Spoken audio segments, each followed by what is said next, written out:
কিভাবে করবেন আপনার কিচেনকে মডিফাই বা মডিউলার কিচেন বানিয়ে কিভাবে আপনার কিচেনকে দেবেন একটি নতুন লুক। সো বন্ধুরা, এটি আমাদের বানানো একটি লেটেস্ট কিচেন।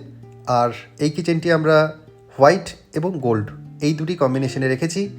কিচেনে রয়েছে অত্যাধুনিক মডার্ন ফিটিংস এবং তার সাথে রয়েছে সঠিক স্পেস ইউটিলাইজেশন। সো বন্ধুরা, আজকে দেবো আরেকটি টিপস। আপনারা যদি কিচেন বা মডুলার কিচেন বানানোর প্ল্যানিং করে থাকেন, সেটি আপনার কিচেন ছোট হোক বা মাঝারি বা আপনাদের বড় সাইজের কিচেন হোক, কিচেন বানানোর আগে স্পেস যদি সঠিকভাবে ইউটিলাইজ করতে চান এবং লুক যদি সবথেকে ভালো নিতে চান, সেক্ষেত্রে আপনাদেরকে নিতে হবে একটি 3D ভিউ বা 2D এবং 3D বোথ।